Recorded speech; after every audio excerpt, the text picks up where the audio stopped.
হ্যাঁ চলো যাওয়া যাক।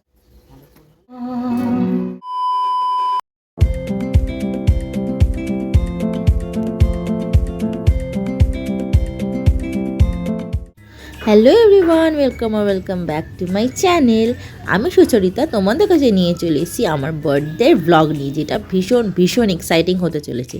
আর সেটা যদি জানতে হয় কিসের জন্য এক্সাইটিং, তাহলে লাস্ট অবধি কিন্তু দেখতে হবে। দিনটা ছিল 22 জুলাই, ওয়েডনেসডে। আর আমি সকাল সকাল রেডি হয়ে মেয়েকে নিয়ে চলে গেছিলাম মায়ের কাছে, কারণ আমি প্রত্যেক বছরের বার্থডেটা আমি চেষ্টা করি মায়ের সঙ্গে কাটানোর জন্যে। তো যেই কথা সেই কাজ, আমি সকাল সকাল পৌঁছে গেছিলাম মায়ের কাছে। আর মেয়ে তো মাকে দেখে ভীষণ খুশি, সবসময় খুশি হয়ে যায়। আর ঢুকেই মাকে একটু প্রণাম করে নিলাম, বাবাকেও করেছিলাম, সেটার ভিডিও করা হয়নি। আর এদিকে দেখি মা গরম গরম লুচি ভাজছে, সঙ্গে আলুর দম। এত টেম্পটিং ছিল, তোমাদের বলে আমি বোঝাতে পারবো না। ব্রেকফাস্ট করতে করতে দেখি মা এদিকে লাঞ্চটাও ভীষণ তাড়াতাড়ি করে তৈরি করে ফেলেছিল। কিন্তু মা কেন এত তাড়াতাড়ি লাঞ্চ তৈরি করেছিল সেটা কারণ নিশ্চয়ই তোমাদের বলবো, কিন্তু তার আগে বলি আমার বার্থডে লাঞ্চে কী কী ছিল।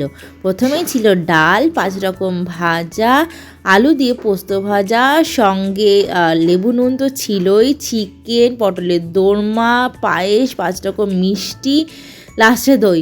দইটা আর দেখানো হয়নি, কিন্তু প্রত্যেকটা রান্না এত সুন্দর করেছিল মায়ের রান্না, মায়ের হাতের স্বাদ আমি কী আর আলাদা করে তোমাদের বলবো। তো ঝটপট করে লাঞ্চ করে মা আর আমি রেডি হয়ে বেরিয়ে পড়েছিলাম। কিন্তু কোথায় যাচ্ছি বলো তো? তোমরা গেস করতে থাকো, আমি তোমাদের সঙ্গে গল্পটা বলতে থাকি। তো তারপরে আমরা চলে এসেছিলাম অটোতে করে শখের বাজার থেকে সোজা যাবো আমরা টলিগঞ্জ। আচ্ছা, এই জায়গাটা কি তোমরা কেউ চেনো? যদি চিনে থাকো তাহলে অবশ্যই কিন্তু কমেন্ট করে জানিও। তো চলো, অটোতে করে আমরা পৌঁছে গেছিলাম টালিগঞ্জ বলতে বলতে। তো সেখানে নেমে আমরা মেট্রো ধরে আমরা যাচ্ছিলাম রবীন্দ্র সদন। আচ্ছা, এবারও কি একটু গেস করতে পারছো আমরা কোথায় যাচ্ছি? এখনও করতে পারছো না? দাঁড়াও বলবো। তো বলতে বলতে দেখো আমরা রবীন্দ্র সদনে পৌঁছেও গেছিলাম।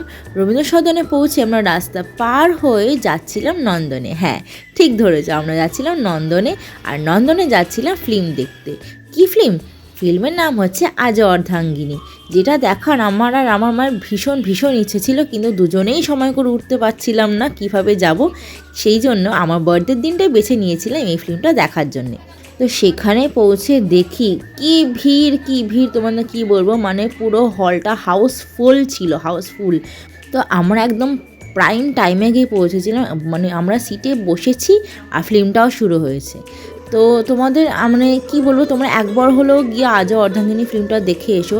এত ভালো ফিল্মটা, মানে তোমরা ইন্টারভেলের টাইমেও তোমরা উঠতে পারবে না, তোমাদের মনে হবে না পুরোটা না দেখে আমি উঠবো না, মানে ব্রেকে যেতেও তোমাদের ইচ্ছা করবে না। এত ভালো একটা ফিল্ম, যেমন ফার্স্ট পার্টটা যেমন ভালো হয়েছিল, সেকেন্ড পার্টটা আরও ভালো হয়েছে। মানে যেটা এক্সপেক্ট করা যায় না, যে অনেক ফিল্মের এমন হয় যে ফার্স্ট পার্ট ভালো হয়, অনেক ভালো হয়, কিন্তু সেকেন্ড পার্ট অত ভালো হয় না। বাট এই ফিল্মটার ক্ষেত্রে দুটো পার্টই দারুণ।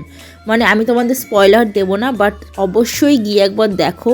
মানে লাস্ট পার্টে আমি আর আমার মা এত কেঁদেছি, মানে এত ভালো ফিল্ম আর এত টুইস্ট অ্যান্ড টার্নস, মানে তোমরা ভাবতেও পারবে না এত ভালো। যেমন সবার অভিনয় তেমন সুন্দর, মানে সব কিছু টাইমিংস তেমন সুন্দর গান, মানে সব কিছু অল ইন মানে 100তে 100, মানে দারুণ। সত্যি খুব ভালো ফিল্মটা।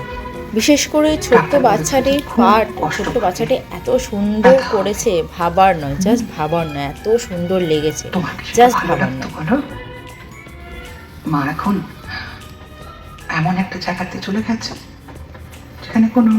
তো ফিল্মটা শেষ হয়ে গেছিলো। তো তারপর আমরা বেরিয়েছিলাম সুন্দর মন নিয়ে, যেহেতু ফিল্মটা এতটাই সুন্দর হয়েছে কি আর বলবো তোমাদের। তো তারপরে মাকে চারিদিকটা ঘুরিয়ে দেখাচ্ছিল নন্দনে, যেহেতু মার এটা একদম ফার্স্ট টাইম ওখানে যাওয়া, মা এতদিন কখনো যেতে পারেনি। তো মার ভীষণ ভালো লাগছিলো, যেটা দেখে আমার খুব ভালো লাগছিলো। তো তারপরে নন্দন থেকে গুটি পায়ে বেরিয়ে আমরা খেয়ে নিয়েছিলাম মোমো, যেটা এই মোমোটা আমি খাই রবীন্দ্র সদনে, ওখানে গেলেই আমি খাই মোমোটা, ভীষণ ভালো লাগে। তারপরে আমরা গেছিলাম একটু জুডিওতে, বাড়ি ফেরার পথে একটু নিমকি কটকটি কিনে বাড়ি ফিরেছিলাম। তো এইভাবেই কাটলো আমার জন্মদিনের দিনটা, যেটা খুব ভালোভাবে কেটেছে। আর ব্লগটা যদি ভালো লাগে লাইক কমেন্ট শেয়ার করে দিও। বাই।